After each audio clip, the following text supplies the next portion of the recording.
Manantra ny araba mba ampirarintsona tokobalasy tongovavy ary manasa ihany koa anaraka ny vaovao eto amin'ny fahitalavitra MBS. Tany Toamasina tamin'ity androany ity ny rodiben'ny mpanangana notarian'ny Filoha Nasionalin'ny Antokotiko Madagasikara Andriamatoa Marc Ravalomanana. Ankoatran'ny fanolorana ireo kandidat olotry ny team 25 kandidat solombavambahoaka ao Toamasina ao dia nanetana ihany koa ny Filoha Nasionalin'ny Antokotiko Madagasikara Andriamatoa Marc Ravalomanana ny amin'ny androtsahan'ny mpifidy ny vato amin'ny kandidat solombavambahoaka atolotry ny team 25 satria dia ny fikatsahana mandrakariva ny tombontsoam-bahoaka no zava-dehibe. Germain Nomenjanary no mitondra ny vaovao amintsika sarin'ny Erzo Rajonarivony. Ny renivohitry ny betsy misaraka no isanotsadia ny rodiben'ny mpanangana androany. Tonga maro ny ponina nanotrona ny filoha-mpanorona ny Antokotimo sy ny K25 Andriamatoa Marc Ravalomanana niaraka tamin'ny kandidat Rakotonirina Jean-Claude Roger mba hiaino ny afatra avy amin'Andriamatoa Marc Ravalomanana sy ny kandidat ao antoerana. Nampafantarina nandritra izao fa i Jean-Claude no mitarika ny lisitra team K25 ao Toamasina voalohany amin'izao fifidianana osolombavambahoaka izao. Kandidat anolotra lalàna ampivoarana ny fiainan'ny mponina raha eo ihany koa ny fanaraha-maso ny asan'ny mpanatanteraka mba hipaka amin'ny vahoaka an'ny fotony ary tsy hikasaka afa-tsy ny tombontsoa ny vahoaka malagasy rehefa eny anivo ny antenimiram-pirenena. Ankoatra izay dia nanentana ny vahoaka tao Toamasina mba anefa ny adidy ny 7 ny volana Mey izao Andriamatoa Marc Ravalomanana indrindra fa ny fahaizana mifidy ihany koa ao anatin'ny fanatanterahana an'izay safidy izay.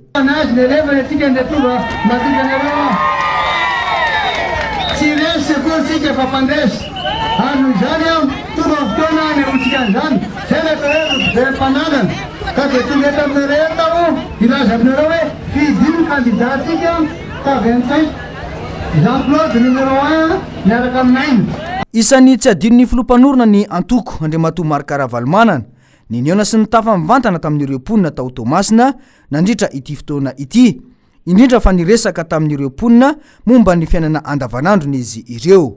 Ny fanaretsaka ireo mpivarotra ny zarany manahirana azy ireo nandritra ity fotoana ity. Amin'ny 17 ny volana Mey avy zao fidio ny kandidat avy amin'ny Antokotimo K25. Fa ho an'ny ao amin'ny boriboritany fahatelo eto Antananarivo renivohitra dia i feno sy bodo no kandidat solombavambahoaka atolotry ny team K25 ao amin'izany boriboritany fahatelo izany. Misy ny vinam-piarahamonina izay entina mpandrosoana ny tanora ary dia nomendanja izany ary tafiditra tao anatin'ny fampelezan-kevitra izay nataon'ny feno sy bodo. Nakotroka ny teny amin'ny kianjana Larby ary ireo izay nivoaka nandresy dia notolorana omby mifa. Noro fitiavana no mitatitra ny vaovao amintsika. Allô, dada ihany ty e, dada Ravalomanana. Io no nahazo nitsodrano dada io kandidat io. Ka de matoky a. Rodiben'ny mpanangana. Matoky anareo a. Tiko Madagasikara. Antananarivo fahatelo. Facebook. Numéro 1. Rodiben'ny mpanangana miavaka ny 20 Mey ho an'Antananarivo fahatelo. Miaraka amin'ny kandidat solombavambahoaka feno sy bodo ireo délégation ary ireo vahoaka maro tonga namaly antso. Tena amin'ny kianjana Larby tokoa no nifamotoana ny rehetra, tena fotaka ny hetsika. Tamin'ny lalao famaranana baolina kitra ny tapany maraina dia nifanandrina ny TM2 Ankorondrano Atsinanana sy ny FC Varatrandrano Mahery ka ny TM2 Ankorondrano Atsinanana no nibata ny Amboara. Ny tapany ariva kosa dia lalao famaranana rugby izay nandresen'ny SCBB Sarety ny USA Ankady fotsy. Adinombala ampianakavy ka niresy tsy ankoraina ary naresy tsy obina. Miroborobo raha ny fanatanjahantena no resahana eto Antananarivo fahatelo. Ao anatin'ny vatana salama no misy ny saina tomady ary anisan'ny voarakitra ao anatin'ny vinam-pampandrosoana moa ny fanomenjana lanja manokana ny fanatanjahantena. Tanjona amin'izao hetsika zao ihany koa ny fanamafisana ny firaisankina misy eto amin'ny boriboritany fahatelo.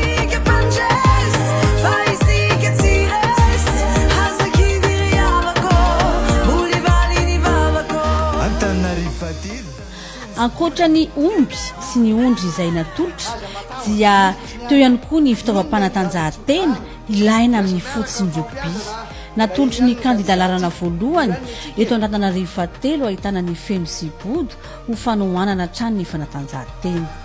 Nitataratra tamin'ity hetsika andro an'ity sy izay hetsika rehetra tamin'ny fampelezan-kevitra fa vonona ny kandida larana voalohany ahitantsika ny feno sibodo eto Antananarivo fahatelo hiaro ny tombontsoan'ny vahoaka ary hitondra fampandrosoana marina tokoa.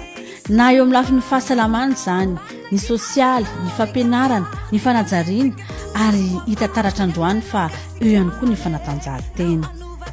Koa manentana antsika trany tongava mifidy amin'ny 7 Mey ary maro x ny eo akaiky ny sary ny feno kalambomanana. Tsarovy mandrakariva fa pray izy traminy ao iboto razafin-drasary. Fa isika mpandresy, isika tsy indesy.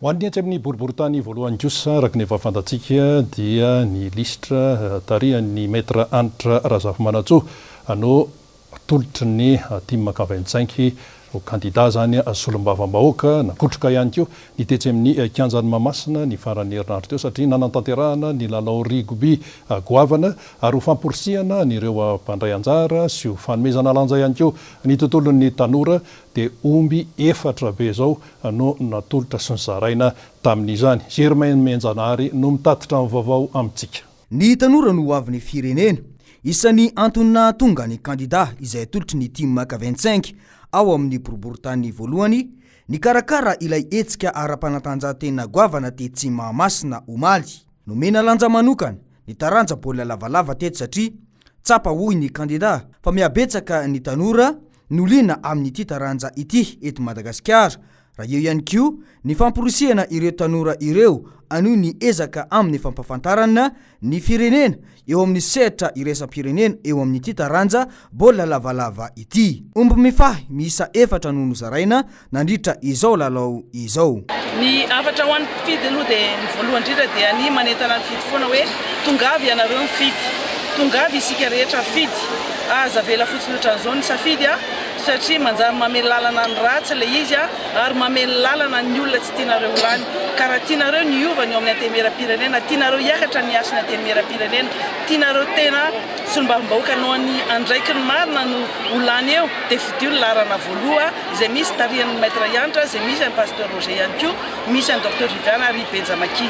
Ny larana voaloha eto boriboritany voalohany manana ny traikefa ary afaka miampy fa malala ny boriboritany voalohany sy ireo fokotany 420 ao anatiny ny boriboritany voalohany zany. Nambaran'ireo tanora izay nandray anjara tamin'ity lalao ity fa zava-dehibe ny fijerena manokana ny tanora tahaka izao.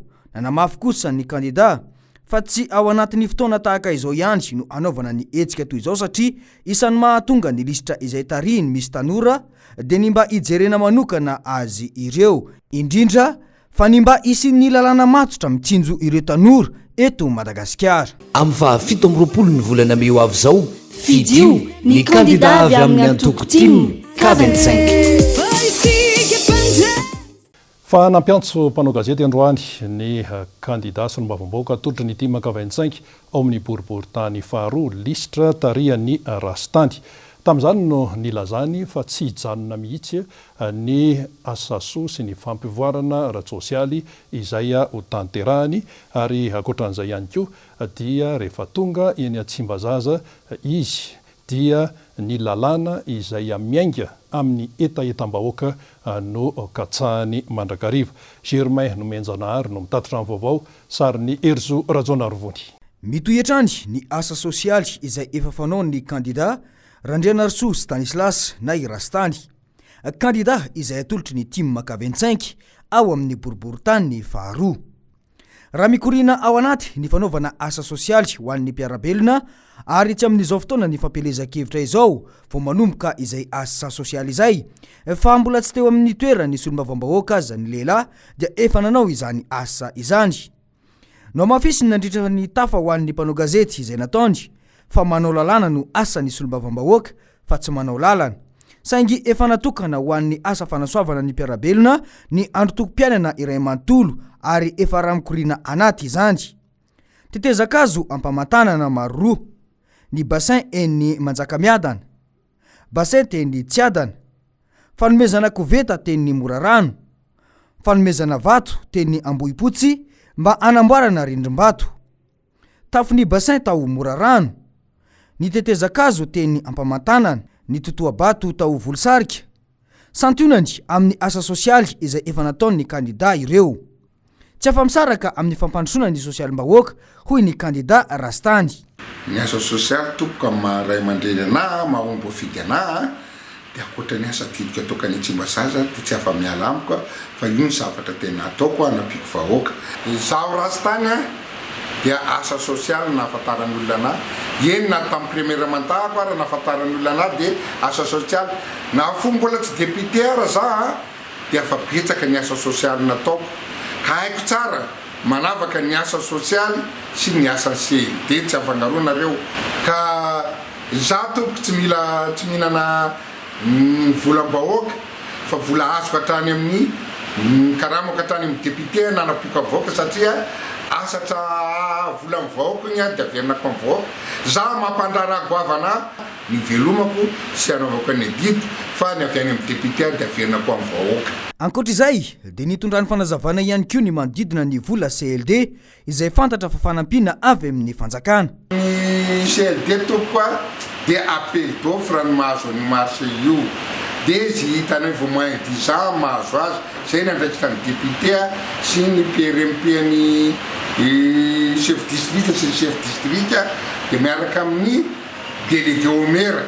Zay ny olona mitada misafidy zay mahazo marché dia rehefa teo tsisy andraikitra ny député intsony momba paiement fa any amin'ny trésor any izy mikarakara azy fa ny anjaranay fotsiny dia mikonstate eo manaraka ny norme vitaradalana nanaraka délai zay fotsiny anjaran'ny député tompoko. Tsara marena tompoko fa ty asa sosialy ty dia tsy zao na misy propagande na tsisy propagande dia Rastany fa raha mikirina amin'ny vatany le manao asa sosialy.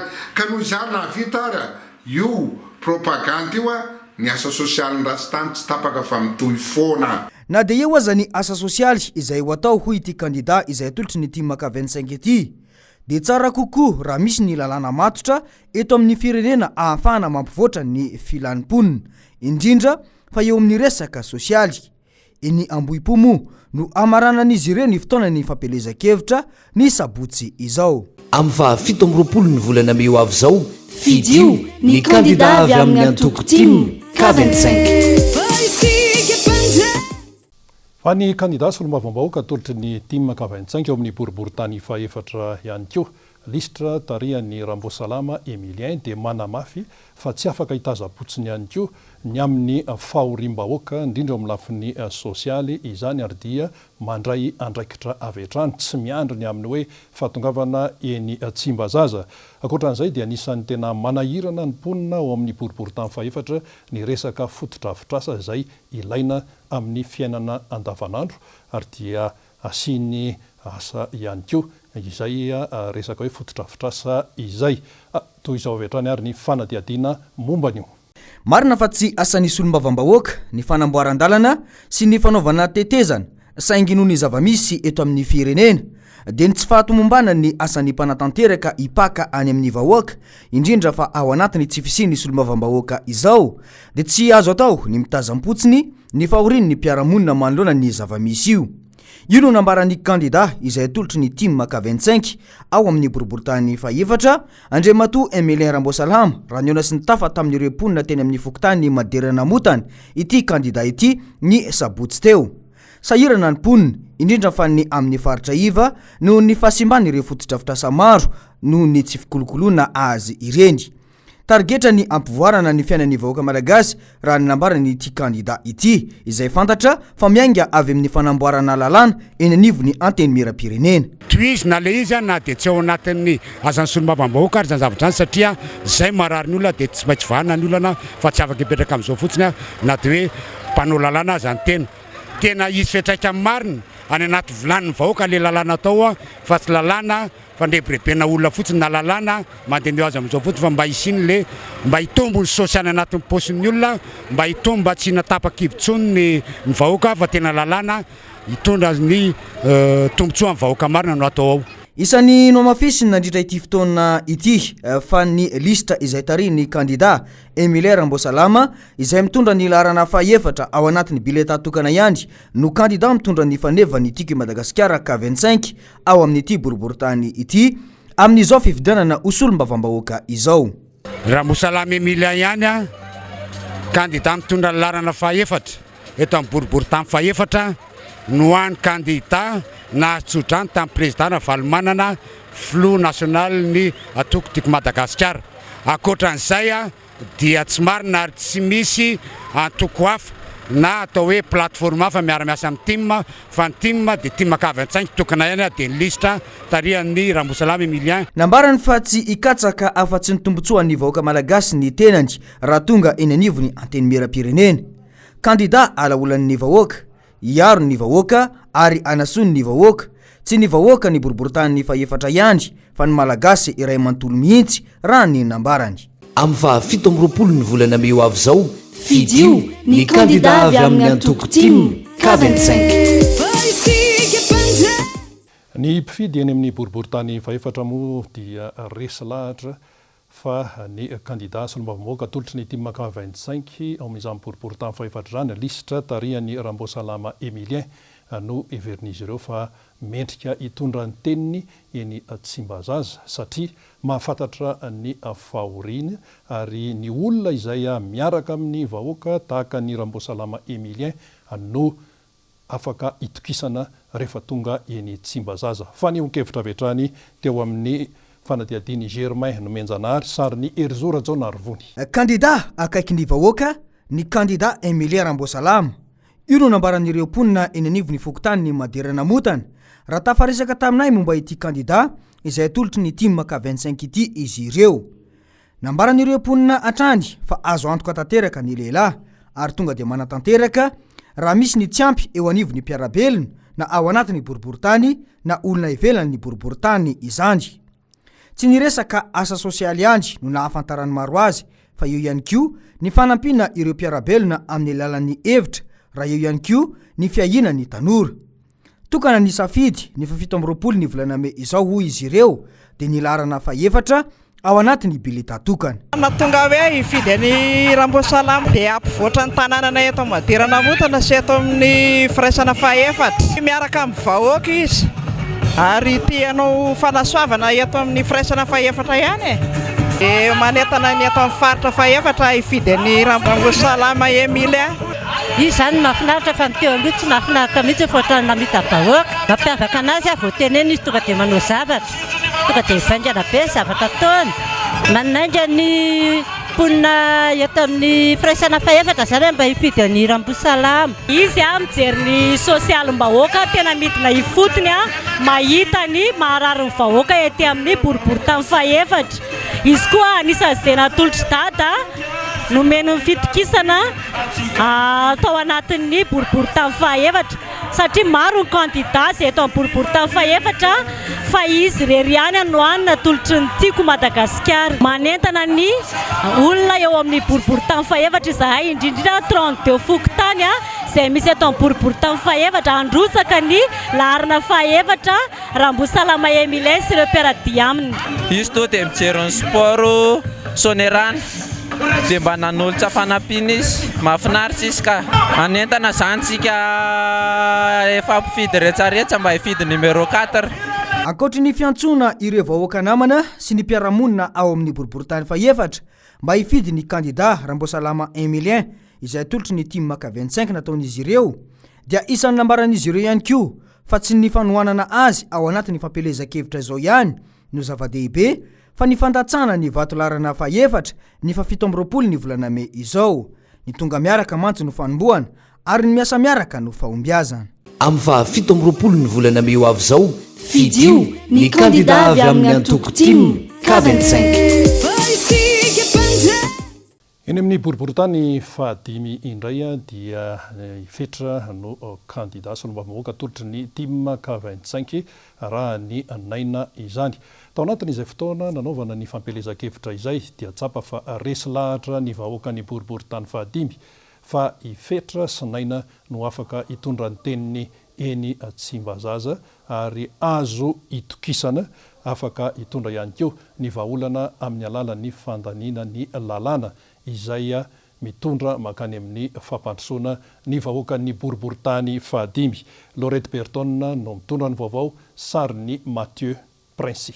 Tsy miafina amin'ny fetra sy inaina kandidan'ny team K25 ny maharary sy ny manahirana ny ponina ao anatin'ny fokontany jiaby izay mandrafitra ny boriboritany fahadimy. Natao mbola tsy fotoanan'ny fampelezan-kevitra manko izy ireo dia efa fomba fanaon'izy roa lahy ireto ny nanampy ny sahirana araka izay tratry ny heriny sy ny teo ampelantanany, indrindra teo amin'ny fanohanana ara-tsakafo ho an'ny zaza sahirany.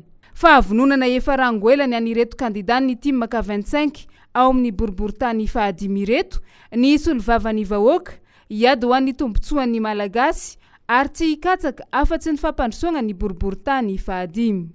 Tena ampitetezana ny faritra teny dia nahita fa tena mijaly amin'ny rano ny vahoaka eto amin'ny boriboritany fahadimy. Misy lalàna zany tokony hoeritreretina ho atao amin'ny ataontsika hoe anamafisana sy anatsarana io resaka hoe famatsindrana io. Programa dia izany nazavaina tamin'ny ireo vahoaka ny tsidianay tetỳ amin'ny boriboritany fahadimy.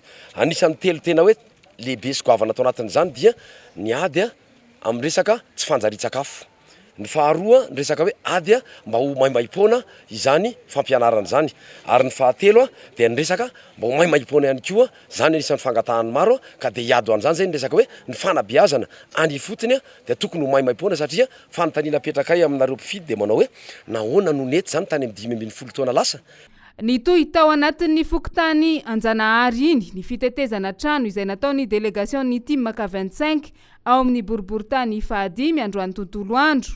Nanentana ny mpifidy jiaby mba handatsabato ho an'ny fetra kandida lohalisitra natolotry ny team K25 solombavambahoaka. Ny laharana fahaefatra ao anatin'ny bileta tokana ihany no asiana marika na lavitondro rehefa tonga ny alatsinainy fa 17 ny volana May andehanana mandatsabato. Milo izay sy manantena fa ho avy maro ny mpifidy ary hifidy ny laharana fahaefatra. Fidio ny laharana fahaefatra fetra sy naina kandida ny tokotiko Madagasikara. Ny lohalista no arahana izany hoe eo amin'ny laharana fahaefatra misy ny logo an'tiko Madagasikara, misy ny sariny fetra lohalista dia eo no asitsika an'le marika hoe eo ny safiditsika no marihana. Miantso atsika mangataka atsika hifidy ny laharana fahaefatra fa hiady ho an'izany izay fanabeazana maimaim-poana, fitsaboana maimaim-poana ary resaka fanjarian-tsakafo zany ka dia laharana fahaefatra kandida an'tiko Madagasikara ety amin'ny boriboritany fahadimy tary amin'ny fetra sy naina. Manandanja ny safidin'ny tsirairay, fifidianana manakaiky ny vahoaka no hatao amin'ny 17 ny volana May ho avy io ka tsy tokony hisalasala araka izany ny mpifidy jiaby handray anjara amin'ny fifidianana ary mila vonina ihany koa anara-maso sy hiaro ny safidy. Ka mitodika manokana ho amin'ny mpifidy eto amin'ny boriboritany fahadimy zany ny tenako mba ho tonga maro hifidy mba tsy hanaiky ny famendrifendrona ataon'ny sasany ary samy ho mailo ihany koa satria tsy tery lalana ny ratsy. Betsaka ny fitetezana izay nataonay, betsaka ihany koa ny ataontsika hoe fifandresen-dahatra izay natao fa mazomatoky ny mpifidy ny eto amin'ny boriboritany fahadimy fa kandida ho solombavambahoaka mahalala ny tokony ataonay izahay. Tongava ary mifidy ary fao ny adidinao aza miala amin'ny fetra sy naina laharana fahaefatra kandida an'tiko Madagasikara K25. Amin'izao akatoky ny fifidianana izao andro vitsy sisa no isaina mitohy hatrany ny fitetezana tokantrano ataon'ny kandidan'ny team K25 ao amin'ny boriboritany fahadimy hotrony ireo mpikatroky ny team K25 ao an-toerany. Ny hanao podro amin'izao fifidianana solombavambahoaka izao no tanjona ahafahana mampandroso tanteraka ny boriboritany fahadimy. Amin'ny 17 ny volana May ho avy izao fidio ny kandida avy amin'ny antoko team K25. Fanandritra izay fotoana nanaovana fampelezan-kevitra izay izay efa ifaraparana moa izany amin'izao fotoana izao dia saika voatetin'ny fetra sy naina avokoa ny fokotany ao anatiny izany boriboritany fahadimy izany ary teo ny fanaovana ny asa sosialy izany izay adikan'ireo amponina eny amin'ny boriboritany fahadimy fa efa ty amin'ny fampelezakevitra dia efa tsy misy nelanelana eo amin'ny vahoaka ny boriboritany fahadimy sy ny candidat solombavambahoaka tolotry ny team K25 ao amin'ny boriboritany fahadimy zany lisitra tarian'ny naina sy fetra ihany koa ary dia resy lahatra ny vahoaka eny amin'izany boriboritany fahadimy izany. Laurette Berton eo amin'ny sariny Mathieu Princy. Mampatonga anao resy lahatra amin'ny fidin'ny candidat natolotry ny Marc Ravalomanana dia hatramin'izao dia nanohana an-dada foana izay hatramin'izay dia manentana ny vahoaka ray manontolo andeha hifidy amin'ny 17 volana Mai ho avy izao mba handrotsaka ny vato laharana 4. Manentana antsika rehetrarehetra ho tonga hifidy izay candidat tonga hifidy ny candidat laharana 4 izay natolotry ny filoha Marc Ravalomanana. Miandry antsika tamin'ny boriboritany fahadimy hifidy ny candidat natolotry dada fetra sy naina. Eo any ny candidat natolotry dada dia tamin'ny boriboritany fahadimy fa tsy candidat misy pirate manko fa io any ny tena izy fetra sy naina dia manentana amponina rehetrarehetra amin'ny boriboritany fahadimy hifidy ny fetra sy naina. Numéro 4 manentana antsika rehetrarehetra amin'izao fotoana izao hifidy ny raha amin'ny boriboritany fahadimy dia hifidy ny fetra sy naina. Ery zareo moa zany dia candidat tolotry ny antoko tiako Madagasikara vony izy mirahalahy reto hanolotra lalàna ho fampandrosoana ny tanàna sy ho fampivoarana ny tanàna koa manentana antsika hifidy ny laharana 4 amin'ny 17 volana May avy koa aza adino amin'ny 17 volana May avy izao fotoana. Raha za zao ny anontanianao dia aleoko ny candidat 4 ihany fetra sy naina ao amin'ny bulletin tokana. Mino fa vitan'izy mirahalahy reto ny ampandroso an'ity boriboritanytsika ty. Ho antsika vahoaka eto Anjanahary Deza manentana antsika vahoaka tsy arebirebon'ny olona vola amin'izao fifidianana solombavambahoaka izao satria mampatonga anahy hifidy amin'ny 4 za hatramin'izay tiako Madagasikara foana hatramin'izay ka hatramin'izao zavatra vita amin'ny filoha Marc Ravalomanana no mbola arahanay. Misy piraty anankiray izay fa ny 4 ihany no fidinay satria reo mahafantatra ny fiainanay vahoaka, marary anay vahoaka, hitsindro any ankizy madinika, hianatra any an-tsekoly, hitsindro any ankizy madinika, tsy misakafo ny fiainana moa iaraha mahita sady lafo.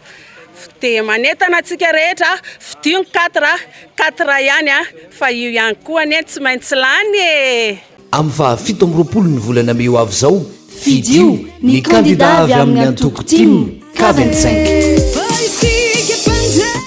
Fa mamnolona kosa ny fihetsika nataon'ny filoham-pirenena izay nidina kianja mihitsy ary miaraka tamin'ny solombavambahoaka candidat solombavambahoaka ao anatina vanim-potoana fanatanterahana fampelezakevitra eto amin'ny firenena dia tsotra ny andikan'ny maro an'izany dia fandikan-dalàna.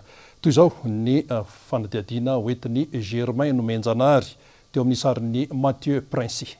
Resabe hatrany anatina tambazotra serasera ny fihetsika fandikan-dalàna izay nataon'ny filoham-pirenena omaly teto Antananarivo renivohitra.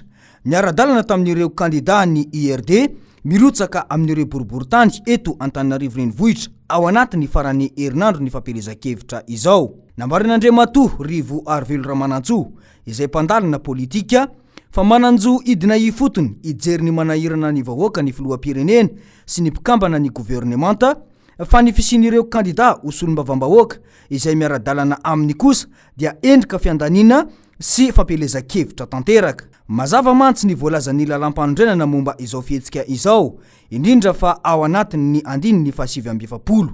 Tokony ahatonga saina ny malagasy rehetra izao zava-misy izao raha ny nambarany. Maharesabe azy dia mazava be. Ianao raha filoham-pirenena, filohan'ny repoblika, izany hoe ny malagasy rehetra ianao na antoko inona na miankina na tsy miankina. Ary tsika izao dia ao anatin'ny fampelezakevitry ny fifidianana solombavambahoaka satria araka ny lalàna dia tsy azo ataon'ny filoham-pirenena no miaraka amin'ny candidat solombavambahoaka na candidat rehetra rehefa ao anatin'ny fotoanan'ny fampelezakevitra satria mazava be fa ireo niaraka tamin'ireo dia ao amin'ny antoko IRD izay miaraka aminy. marina fa tsy niteny izy hoe fidio fa mazava be kosa le izy fa fampielezan-kevitra ankolaka. Miantso ny vahoaka malagasy arak'izany ity mpandalana politika ity mba ahisafidy ka isin'ny fifandanjan-kery eo amin'ny fitantanan-draram-pirenena mba isin'ny fampandrosoana eto Madagasikara. Raha ifidy ihany ireo olona, raha ifidy ihany vahoaka dia jereo izay olona afaka hiaro marina ny tombotsoan'ny vahoaka sy hitondra marina ny etaetan'ny vahoaka amin'izany solombavam-bahoaka izany. Satria raha izao reo anatin'ny fampielezan-kevitra dia efa misy sady ny fandikan-dalàna goavana lalam-panorenana dia ahoana moa ny notsika fa ao anatin'izany anteny miram-pirenena izany dia anderaka ny tokony ho izy ihany ny zavatra iseho ao. Fa mazava be zany ny zavatra iseho raha toka ny antokony IRD no ho lany maro anatin'ny anteny miram-pirenena io. Fa na zavatra na lalàna tsy ahasoan'ny vahoaka malagasy ary dia tsy maintsy ho lany.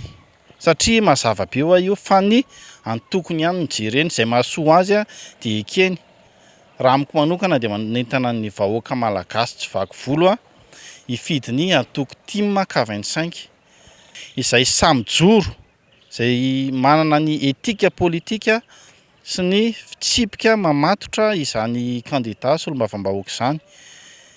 Izay inona fa tsy hivadika amintsika vahoaka ary tsy hivadika ihany koa amin'ny antoko toy ny fanaon'ny mpanao politika sasany rehefa tonga ao dia lasa miova palitao isitsika ary indrindra fa ny indépendant moa ny tena mpanao an'izy iny.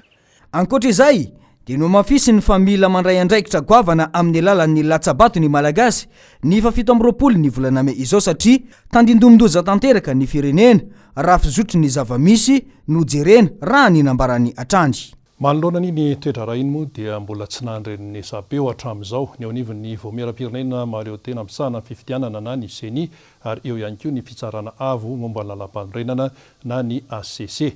Ny aonivon'ny fiarahamonim-pirenena eo aonivon'ny KMF Knoe no eny zao fa aneo hevitra atoato. Eo amin'ny vaovao hafa dia nasina ny fanadiovana sy fandaminana ny tetsy amin'ny faritra Anosy izany ary teo anivon'ny commune Antananarivo Renivohitra sy ny boribory tamin'ny faefatra no nitondra an'izany fandaminana izany. Targetra mba ananana tanàna madio sy milamina raha ny fanazavana azo teny an-toerana. Germain no menjanahary no mitondra ny vaovao amintsika sary ny Erzo Rajaonarivony. Raha ny hita sy tsikaritra dia betsaka ireo mpivarotra eto anivon'ny tanàna Antananarivo no miaina tsy ara-dalàna eo amin'ny lafiny maro samihafa toy ny ora ivarotana, ny firafitry ny trano eva ampiasaina ary indrindra ny toerana voatokana ho amin'ny izany. Raha ny androany talata fa 20 ny volana May dia nandamina izany olana misy izany ny tompon'andraikitra eo anivon'ny boriboritany faefatra izay niarahana tamin'ny polisy munisipaly sy ny delegen'ny mpivarotra ka ny faritra Mahamasina manontolo toy ny tenin'ny Anosy manoloana ny Sena, tsena ny morgue ary ireo teo ampita ny école de médecine no nanaovana ny asa. Ny etsika dia niompana tanteraka tamin'ny fandrindrana ny mpivarotra ny fanisahana azy ireo mba anaraka ny faritra azo ivarotana na ny alignement izay efa nomeny ny teo anivon'ny sampandraraha amsana ny tsena eo anivon'ny boriboritany miampy ireo fanarahana fenitra amin'ny avon'ireo trano evavi ampiasaina amin'izany. Natao tamin'izany ihany koa ny fanentanana maro samihafa toy ny fanajana ny fahadiovana, ny fandrindrana ny lalana ho an'ireo mpandeha tongotra sy ny maro samihafa. Tsy mijanona atreo ny etsika toytony fa toizana atrany mba ahitam-bokatsoa sy ho famerenana indray ny asy tanàna dia ny mba ananana tanàna madio sy milamina atrany. Fa ny fanadiovana ny lakan-drano ihany koa dia anaovan'ny tanàna Antananarivo ezaka lehibe mihitsy ary fokotany 5 teo anivon'ny boriboritany voalohany no anatanterahana an'izay fanadiovana lakan-drano izay. Noro fitiavana no mitondra ny vaovao sary ny Mathieu Prince. Ho amafisina sy hotoizana hatramin'ny fanadiovana ireo lakan-drano madinika eny anivon'ireo faritra iva eto an-drenivohitra raha ny andro ny alatsinainy 20 May 2024 dia ny fokotany 5 ao anivon'ny boriboritany voalohany no nanatanterahana ireo mpanadio tanàna ny asa dia ny fokotany Antomadinika afovoany 3G Hangar Andavamamba Anjesika voalohany sy faharoa sy Andotapenaka voalohany ary mbola hitoy raha ampitso izany. raha araka ny hita teny amin'ireo toerana nodiovany dia tazana hatrany fa mbola manary ny fakony sy ny malotony any anaty lakan-drano ireo mponina eny amin'ireo faritra iva ka izay indrindra no antony izao hetsika manerana ny boriboritany enina izao mba hanentanana sy anairana ny sain'ireo mponina mba hanaja ny fahadiovana satria loza mitatao azy ireo izao rehefa tonga indray ny fahavaratra hoy ny nambarany tompon'andraikitra iray avy eo anivony boriboritany voalohany maminiaina arakotiny rina.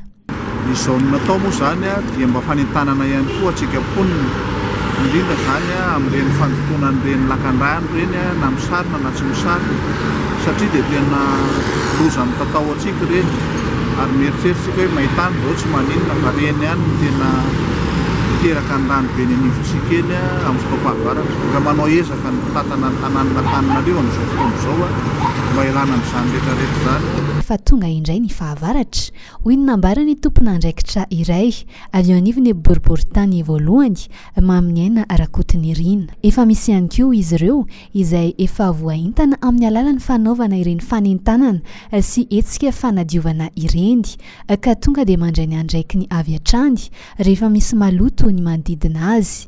Saingy mbola eo ihany ireo izay mbola tsy mahatsapa-tena ary ho azy ireo mihitsy no tena anaovana izao hetsika izao. Ny komuna Antananarivo renivohitra dia miezaka hatrany ny manampy ireo mponina amin'ny hetsika fanadiovana ny tanàna satria Antananarivo dia sohiombona amin'ny malagasy ary Antananarivo madio no tanjona. Fa manoloana n'ilay arara teny amin'ny tsenany anosiala dia mitondra ny fanelanelanana ny ben'ny tanàna anosiala tamin'ny fotoanandrony Andriamatoa Mamy Rabenirina misy mantsy ny fanolanana teo amin'ny mpivarotra teo amin'izany tsenana anosiala zany sy ny milaza ho tompony tany. Noro fitiavana no mitatotra ny vaovao sary ny Erzora Tsonarvony. Nandray ny andraikiny avy hatrany ny ben'ny tanàna teo alohan'ny komuna Anosiala manoloana ny olana eo amin'ny resaka tsena any an-toerana. Izy moa dia mahafantatra tsara ny zava-misy ny tantara mikasika io komuna io. Raha ny zava-misy hoy izy dia tany manatompo io tany izay varotana ireo mpivarotra ao an-toerana io. Mba ahafana mandamina ny raharaha isy ny fanelanelanana tariny ity ben'ny tanàna Anosiala ity eo amin'ireo mpivarotra ny tompony tany ny komuna Anosiala izay nanome ny tany ivarotany mpivarotra. Farafaratsiny efatra toko ny tokony ifampiresaka ao anatiny eo ny varotra, eo ny tompony tany, eo ny fiadidinan'ny komuna, eo ireo olona izay milaza, olona hafa ty ivelany mihitsy izay milaza fa mananjo anatin'ilay tany. Fifanarahana, fifampidiniana ihany ny vahaolana anatiny eo.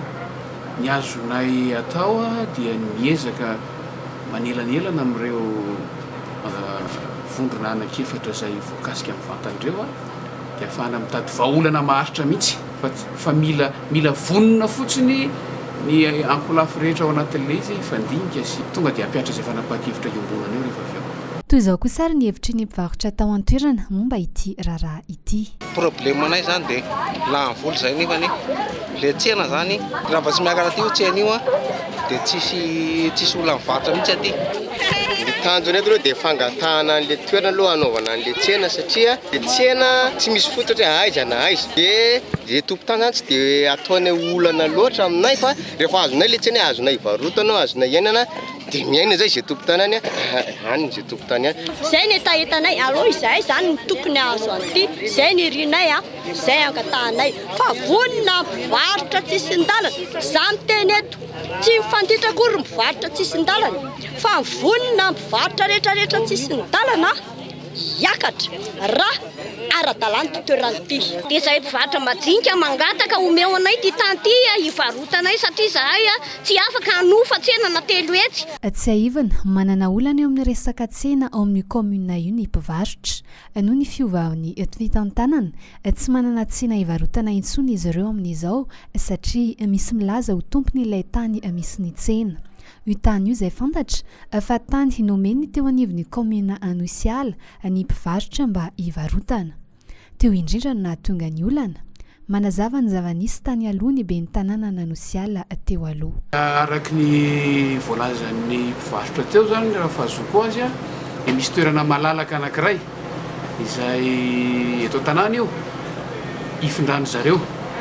Ny olana amin'ilay izy raha ny fahazoko azy io tany io tsy an'ny komuna ary ifanolanana ana orinasa tsy miankina ray izay izy io vidian'ilay orinasa tamin'ny taona 5 tany hoany efa nandalo tany ampilatanana fitsarana maro mo io raha io ary laza foana lay ny didi-pitsarana hoe an'ilay orinasa zay nividy azy ny tany fa misy olona fotsiny eo anily eo a izay atao hoe nanararoatra ny tsy fahavitan'ny mise à jour ny plan rehetra teto amin'ilay tany ankoatra izay hoarahantsika eto ihany moa ny tony raharaha aorian'ny fanelanelanana izay ho tontosain'izy ireo amaranantsika ny vaovao amin'ity fotoana ity dia ny resaka toetrandro samy nahita ny be sy ny maro fa miovaova be tsy fantatra intsony ny resaka toetrandro eto amintsika ao anatin'ny vanim-potoanan'ny ririnina kanefa dia misy oram-be tapoka ary miaraka amin'ny avandra mihitsy toy izao ny fanadihadiana nataon'ny noro fitiavana teo amin'ny sarin'ny tahiry amin'izao vanim-potoana ririnina izao ahazavahana ny trangana avandra eto Madagasikara indrindra any amin'ireo faritra avo raha nambarany teo anivony sampana mpamantatra ny mety ho toetry ny andro androany tsika aloha zany hatramin'ny nidiran'ny le atsika tamin'ny voalohan'ny volana dia efa tafiditra anatin'ny vanim-potoanan'ny ririnina fa anisan'ny zava-misy anatin'ny ririnina koa zany indrindra amin'izao fiovaovan'ny toetrandro zao ny fisian'ny oram-baratra anatin'ny ririnina takan'izao ka mahazo atsika zany hatramin'ny maly ziska amin'ny androany ohatrany dia misy ny toerana mahazo an'izay oram-baratra izay dia anatin'ireo faritra mahazo an'ireo oram-baratra ireo ny faritra avo anatin'ireo zany misy mahazo avandra ary ankoatra ny avandra mbola isatrany ny orana ka any amin'ny tapany avaratra tsy nanany nosiny no tena isitraka ny orana be indrindra omana kosa ny andro any amin'ny faritra andrefana ny mikasika ny orana aloha zany dia mbola misy ihany anatin'le zao zany tsika le antsoina amin'le hoe mamaritra ny toetrantsika alizay malefaka tsy maro toerana dia mbola zany hoe mbola be dia be zany ny toerana instable dia mbola misy foana ny orana tahaka ny hoe any amin'iny pahatoelin'ny avaratry ny nosy iny zany aloha ny tena misy orana ohatrany hoe amin'ny faritra Sofia dia indraindray tratra ny faritra Boeny dia toraka izany ihany koa mety mahatratra ahitana orana ihany koa ny amin'iny vatovavy fitovinany dia faritra Tsinanana zay zany zao no tena faritra mahazo orana ny aty andrefana moa somaro maina amin'ny ankapobeny ankoatra izay ny volana jona sy jolay no tena hianoka tanteraka ao anatiny atsika mamirifiry izany hoe ao anatin'ny ririna isika eto Madagasikara raha toka ny volana jolay vao hifarana izany ho iatrany ny sampana mpamantatra ny mety ho toetry ny andro androany dia izay ihany koa no namarana ny vaovaontsika teto amin'ny fahitalavitra MBS tamin'ity fotoana ity isaorana ianao naritra hatramin'ny farany isaorana ihany koa ireo namana marobe ao ambadika ao niaraka nanatotosa izany vaovao izany samy tahin'Andriamanitra veloma tompoko